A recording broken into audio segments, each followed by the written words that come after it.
आपको हम एक बात बता रहे हैं कि उनके पेट में जो दांत है वो और किसी को नहीं मालूम है, हम ही को मालूम है। 24 साल हम रहे हैं, कहां कहां दांत है, कौन कौन पॉइंट पर दांत है वो हम ही को मालूम है।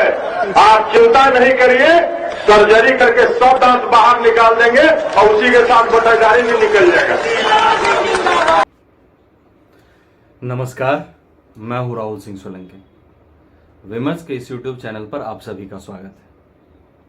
कालिदास तीसरी चौथी शताब्दी में संस्कृत भाषा के महान कवि और नाटककार थे, लेकिन आज उन्हें उनके साहित्य से ज्यादा एक प्रसिद्ध किस्से के रूप में याद किया जाता है, और वह किस्सा है कालिदास जिस डाल पर बैठे थे उसी डाल को काट रहे थे। आज भी राजनीति में कई ऐसे बौद्धिक श्रेष्ठ हैं जिन्होंने कालिदास से कुछ नहीं सीखा और उन्हें यह बात समझ नहीं आती कि जो वो कर रहे हैं उससे उन्हीं का नुकसान होगा और वो जिस डाल पर बैठे हैं उसी को काट रहे हैं। प्रधानमंत्री बहुरूपिया हैं, नरेंद्र मोदी नकली अति पिछड़ा है। जब ये गुजरात में मुख्यमंत्री बने तब इन्होंने अपने समाज को अति पिछड़ा वर्ग में शामिल किया। ये बातें बीते शुक्रवार को जदयू के राष्ट्रीय अध्यक्ष ललन सिंह ने कही। दरअसल पिछले दिनों जदयू ने सदस्यता अभियान को लेकर बैठक की थी, जहां अपने कार्यकर्ताओं को संबोधित करते हुए ललन सिंह भाजपा पर हमलावर थे। उन्होंने कहा कि बीजेपी गड़बड़ जगह है। प्रधानमंत्री ने जानबूझकर अपने आप को पिछड़ा बनाया। जब वो गुजरात के मुख्यमंत्री बने तब उन्होंने अपनी जाति को गुजरात में पिछड़ा वर्ग में शामिल किया।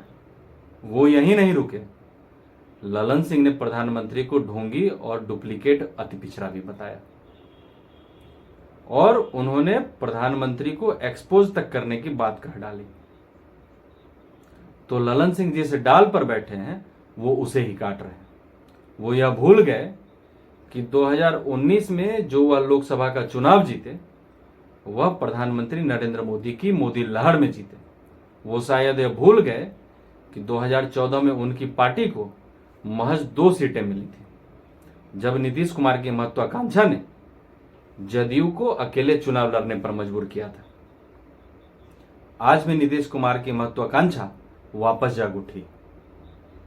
अब भला जिस मुख्यमंत्री ने 17 वर्षों तक सत्ता में रहने के बावजूद बिहार की बदहाली को दूर करने के लिए कुछ नहीं किया, जिस मुख्यमंत्री ने बिहार को केवल मजदूर आपूर्तिकर्ता प्रदेश बना दिया, जिस मुख्यमंत्री के पास उपलब्धि के नाम पर केवल शराबबंदी का फटा ढोल हो, जिस मुख्यमंत्री ने बिहार में शराब की एक पैरेलल अर्थव्यवस्था को जन्म दिया, वह मुख्यमंत्री अपने आप को 2024 का प्रधानमंत्री पद का उम्मीदवार मान रहा है।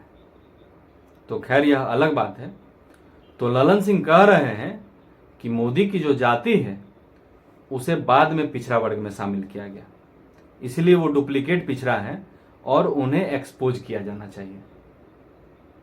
तो भाई अब तो इसका मतलब यह हुआ कि जो दलित आदिवासी समुदाय में गए, जो ओबीसी से दलित समुदाय में गए, जिन्हें बाद में पिछड़ा वर्ग में शामिल किया गया, वो सब के सब डुप्लीकेट दलित, डुप्लीकेट आदिवासी और डुप्लीकेट अति पिछड़ा है।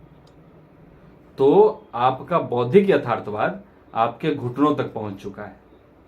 आप जो कह रहे हैं शायद उसका मतलब आपको भी नहीं पता।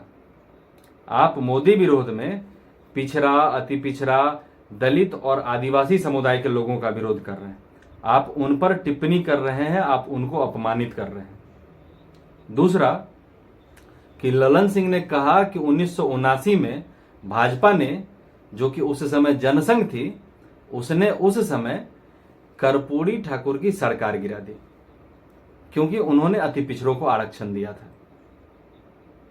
तो अब यह हास्यास्पद बात नहीं तो और क्या है। जब 1978 में अति पिछड़ा वर्ग को आरक्षण मिला, उस समय के बिहार मंत्रिमंडल में भाजपा के भी लोग शामिल थे। तब जनता पार्टी थी और जनसंघ का तब तक जनता पार्टी में विलय हो चुका था। तो इनका इतिहास का ज्ञान भी अधूरा है, या ये शायद झूठ को जोर जोर से बोलकर उसे सच बताने की कोशिश कर रहे हैं। तो ललन सिंह बौखलाए हुए हैं। तो अब सवाल यह उठता है कि आखिर ललन सिंह को किस बात की बौखलाहट है। तो इसके पीछे कई कारण हैं।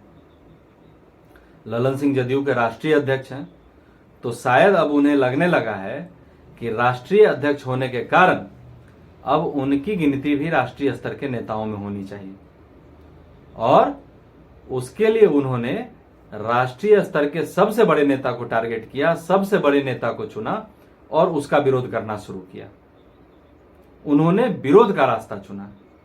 दरअसल देश में कई ऐसे राजनेता हैं जो चर्चा में बने रहने के लिए प्रधानमंत्री नरेंद्र मोदी पर लगातार टिप्पणी करते हैं, प्रधानमंत्री के खिलाफ अमर्यादित शब्दों का उपयोग करते हैं, उन पर अभद्र टिप्पणी करते हैं, उनको गालियां देते हैं। और इसमें सबसे पहला नाम अरविंद केजरीवाल का आता है। उन्हें अगर छींक भी आ जाए तो वो इसमें भी मोदी को ही दोषी ठहराते हैं। केजरीवाल के अलावा केसीआर हैं, राहुल गांधी हैं, ममता बनर्जी हैं। हालांकि जब से ममता बनर्जी के भतीजे पर सीबीआई और ईडी की जांच शुरू हुई है, उनकी आक्रामकता बहुत हद तक कम हो चुकी। तो ललन सिंह भी आज उसी रास्ते पर चल पड़े। दूसरा, बिहार में जब से सरकार बदली है, जब से इनकी पार्टी ने महागठबंधन को चुना है, तब से इनसे और इनकी पार्टी से लगातार सवाल पूछे जा रहे हैं कि इनके नेता क्यों पलटते रहते हैं, अब ये वापस फिर कब पलटेंगे।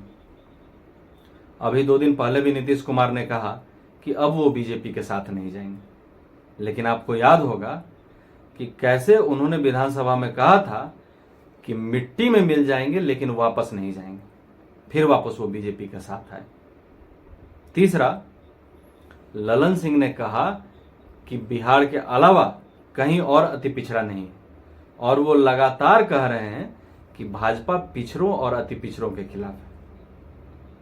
तो इसका एक मुख्य कारण यह है कि भारतीय जनता पार्टी, जिसके कोर वोटर सवर्ण और व्यवसायी वर्ग के लोग थे, आज वो पिछड़ा वर्ग, अति पिछड़ा, दलित, महादलित और अल्पसंख्यक वर्गों में भी अपना पैर जमा रही है।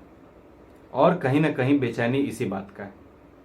उन्हें पता है कि उनकी पार्टी का जनाधार ही अति पिछड़ा है, और भाजपा अगर पिछड़ा और अति पिछड़ा वर्गों को अपने साथ जोड़ लेती है तो इनकी पार्टी आने वाले चुनावों में हाशिए पर चली जाएगी।